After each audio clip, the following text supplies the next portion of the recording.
Hello, everyone. Welcome to the second episode of the podcast series Migrating from Monolith to Microservices Architecture, brought to you by the team at Codec. I am your host, Divya Mehta. I am a senior software engineer at Simpress India, and we have with us Mr. Sunil Singh. He is a lead software engineer at Vistaprint Corporate Solutions at Simpress. So, in the last episode, we talked about what is a microservice architecture, why one should even consider migrating to a microservice architecture, what are some patterns and anti patterns, and so on. So, in this episode, we'll try to understand how can you start migrating to a microservices architecture and what would your day one look like. So, over to you, Sunil. So the first thing that we have to start, like we have to consider is what am I going to build? Like what is that particular service or a piece of functionality that I want to transform into a microservices pattern? And we and where will I store the data for that service? Like what are the choices I'm going to make? So as we know, storage is there are a lot of choices for storing your data with cloud. At a very high level, the basic segregation is to either go for a SQL or a NoSQL database. So a lot of people here would get confused, and a lot of people think that NoSQL does not means high availability and like eventual consistency, and SQL means highly consistent.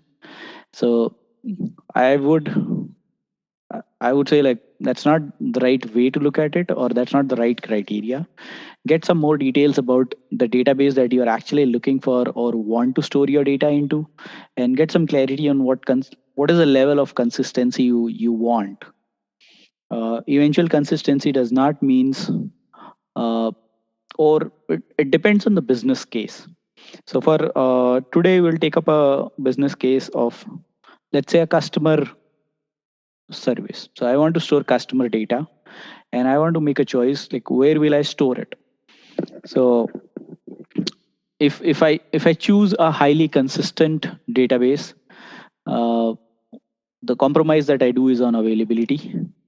It does not means that it will be unavailable, or like it's a little bit different.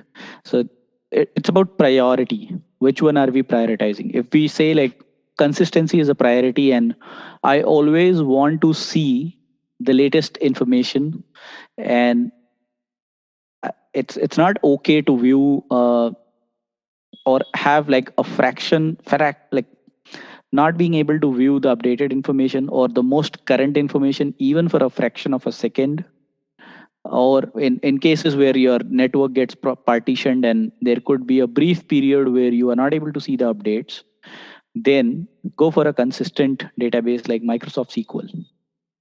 Or there are a lot of consistent highly consistent NoSQL databases as well. uh, but if you feel you want to go for or you want to store your data in a manner where it is important to read that information, irrespective of whether it is the most current or not. Like if you can make that compromise, if you cannot make a compromise in reading that information, like you want to read it, even if it is a stale for a fraction of a second, or in case if your database partition gets partitioned into two sets and you aren't able to get the latest information from like the set that is getting updated, then go for a highly available databases, and both flavors are available in SQL and NoSQL. So let's imagine customer service. I want high availability. I want my other services to be able to read customer information. Uh, and it's okay if due to some reason, if I'm not able to get the latest updated information, or I don't have a use case where I'm not using like I'm not storing the bank accounts or like any financial information into this, probably it's okay for me to go for a highly available database compared to highly consistent. I want consistency, but when I have to make a choice, I would go for availability. So I would choose like a highly available database. Uh, so now there are multiple choices. You can store this information into a wide column store, into a JSON database, and you can even go for a table store, or you can use s- like key value pair. There are a variety of NoSQL databases, highly available databases. So we can choose. For now, I would make a very basic choice, which is, let's say I want to store it into, yeah, MongoDB. So we have a flavor of it in Amazon, which is called DocumentDB. I could use DocumentDB to store my uh, customer information into AWS, and I will have to come up with models, like how do I want to store it, what will my data model look like. uh, it might be same as my domain model is like what my service want to represent, but it's not mandatory to choose it. Your domain models could be a little different from your data model. It could be same as the data model depending on how you want to store it and how you want to achieve it. So once I have my database decisions done, what do you think are other crucial decisions that I should be making on the day one? Okay, once we have chosen the database, we have some more choices to make, which is related to service. So if I want to develop an HTTP service, it can be done via multiple ways with different cloud providers. So most of the cloud providers will offer you the same kind of options, which is either you can set up a virtual machine, install your web server into it, and then install your code, which will spin up a API or a web service for you, uh, which is the most difficult way of doing it. There are easier ways to do this thing, which you can do via containers. So you can set up your container infrastructure and probably just create a container, deploy it into your cloud provider. Like every cloud provider has container infrastructure. They offer container orchestration solutions. Kubernetes is one of them, but there are other, Azure Container Service, Amazon Container Service, which you can use. And the benefit that you get with these is you don't have to manage the operating system and worry about patches and security updates and those things. Those will be taken care by your cloud provider, and you will be more focused on building your service. Uh, so you can take that approach as well. But if you don't want like any infrastructure overhead, there are solutions from cloud providers like uh, Amazon provides it via like AWS Lambda, and Azure provides it via Azure Functions. And there are similar functionalities with other providers also, where you only have to worry about writing your code, and you do not have to worry about container orchestration, or you don't have to worry about your different planes. By planes, I mean data plane and those kind of stuff which exist inside containers, where you have to, like, with containers you might have to define your strategy of bin packing, or you have to know a bit about infra. With functions and with lambdas, you don't have to worry about anything. What you only need to know, or what you only need to do, is make a choice, which framework do you want to use, and your cloud provider will do the rest of the task of spinning up that infra and providing that framework to you. So you write only the business code there. So it's pretty lightweight, easy to manage, and the quickest possible way to launch a service. Yeah, definitely there would be other trade-offs, so you need to understand those. And what do you think are going to be the trickiest component in this migration process? I feel there are many components which could be tricky, and if we don't think about them on our day one, we would definitely be having huge concerns, and a lot of rework could happen. So first is to make a choice, like to make some choices around communication. How would your services communicate? Would you use an API gateway, or the layout of your services? So although spinning up a service is easy, but getting your layouts right, whether you want to create separate networks uh, for your services, like will there be a private subnet? By subnet I mean like it's a sub network, so you cannot have you should not have everything into the same network, because eventually you will end up with things which require more security than a set of things which do not require it. So there could be things like internal and external and internet facing, non-internet facing kind of stuff. So you always like you should have this clarity from day one as to like whatever you are building, is it what is the right group, or what is the right subnet you need, and you should decide those things and put it into the right category. uh, how will or who should be able to reach to your services, and when something reaches out to your service, uh, what kind of authentication are you going to do? How are you going to manage the authorization? So a very simple, this question seems trivial, but could be a blocker or could stop you from doing things. So authentication is very important. You should always think about authentication first. You cannot launch a service and then think about authentication, because by the time you're thinking about it, it's still there live, and people can a lot of uh, bad things could happen to your data. So you don't want to expose your data. You need to have a strategy in place from day one. Uh, so you need an identity provider, or most like what I would recommend is go for, or this is where build versus buy comes in. So do not try to write your own authorization system, or don't build your authorization system, but instead I would recommend is buy one. There are a lot of industry experts into authentication who will definitely do a better job than what you can do if you build your own authentication system. So this is definitely a buy call.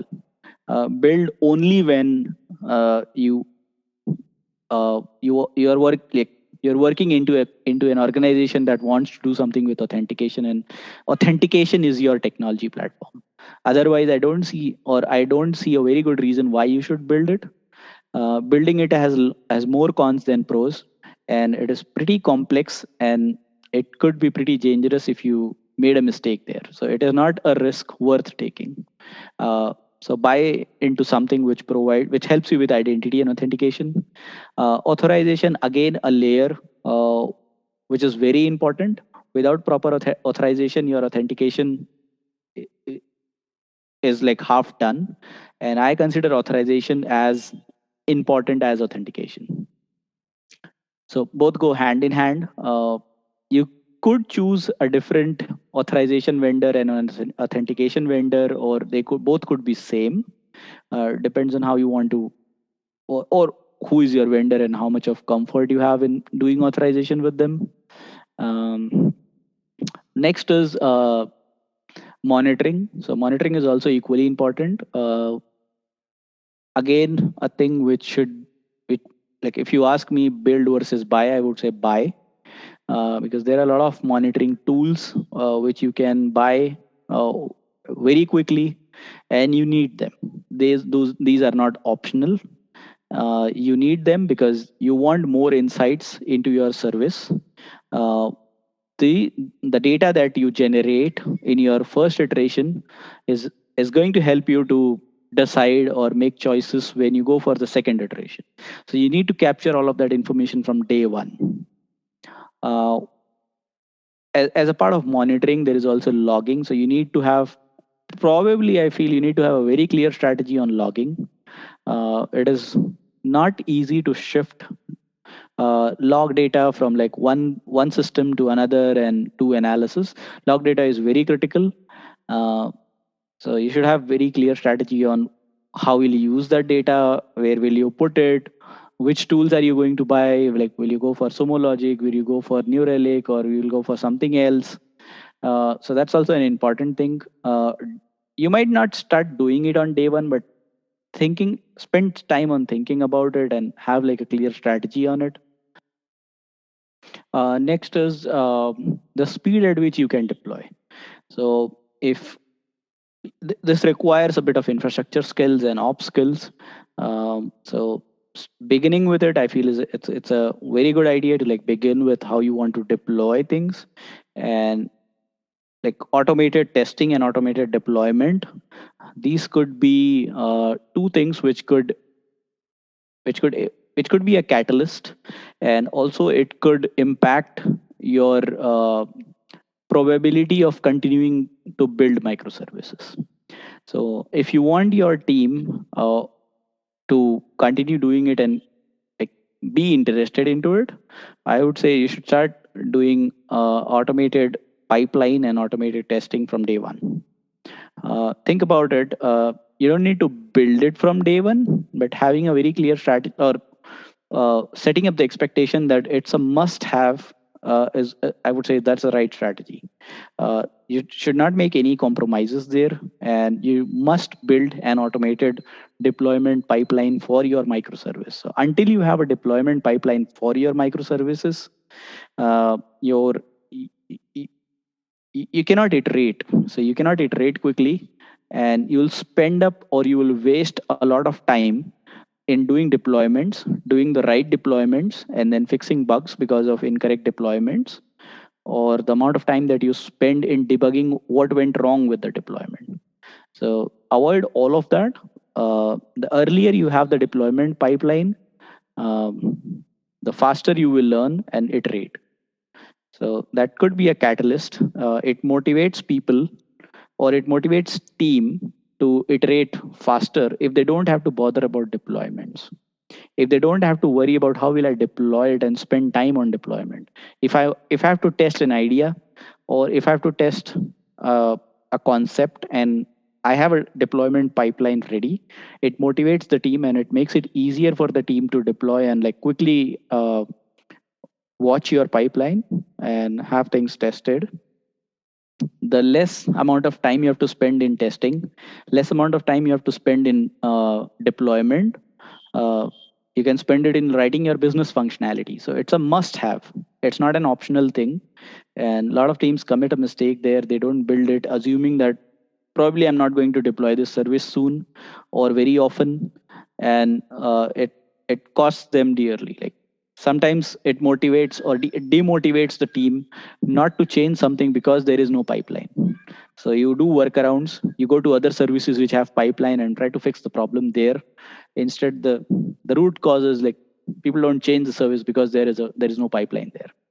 So this could be one of the catalyst and very important step here, which you need to have clarity from your day one, at least the strategy part of it, uh, and need to think, how are you going to approach this. All these suddenly sounds much more comprehensive to me than I previously thought it was.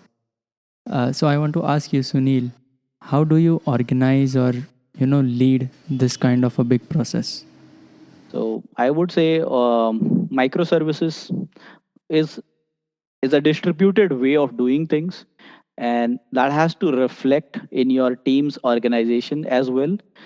You cannot have, or you should not have teams which you have brought in from monolith, and like you cannot have team size like 20 people and doing like everything into the service, but you have to distribute it. You have to have people focused on something for some time. So there could be a team that could focus on pipeline, there could be a team which could focus on automated testing, there could be a team that could focus on writing your business software or a service uh, for some time. But I would say this is not going to work forever.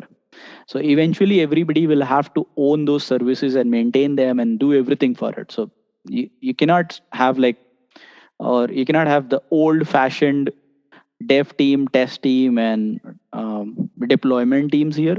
But you need to have some cross cutting, like you need to cater to the cross cutting concerns and have people who could do a bit of everything. May not be experts, but need to understand how each of these pieces work. I mean, deployment, development, and testing. And yeah, so if you're coming from a monolith background, one of the core challenges would be to reduce the size of things that you do in one iteration, or you have to learn how to be iterative. A lot of monolithic teams or teams that have worked in monolith uh, are not well versed with iterative pattern or like iterative delivery patterns. So they need to understand this. You don't need to do everything at once. At the same time, you don't have to lose the focus and do smaller bits. What basically I'm trying to say is like you have to be a little bit agile. Uh, Along with microservices, that's much more helpful. So agility and microservices, they work well. uh, but it is not a bad idea to not follow the agile development principles and still do a microservice. You can do it. It's not like it is mandatory to be agile, like follow agile if you want to do a microservice. Not at all mandatory. You can still do it, but it is helpful if you are more agile or if you are moving towards agile. Also, it's a thought process change. So people need to be reminded that they need not think or they need not build things in a manner where like they are doing too many things into a service and they are like building too many functionalities into the service. Services have to be kept clean, and uh, teams have to regroup and decide on a strategy, and they should not work in silos and have like different understandings of microservices and have like different perceptions of granularity. So that's also very important. You meet together, like all the microservices teams should come together at a regular interval, and they should discuss their strategies and discuss their architecture uh, understanding. And yeah, you should keep a watch on the polyglot and diversity of technology that you're adopting, and ensure that it isn't going out of control. So adoption of technologies, like adoption of new technologies is good, but adoption of too many technologies could sometimes be a challenge. Well, that brings us to the end of this episode. Thank you so much, Sunil, for providing us this guidance and wisdom. Thank you all for listening to us. Stay tuned for our upcoming episodes. Until then, take care and bye bye.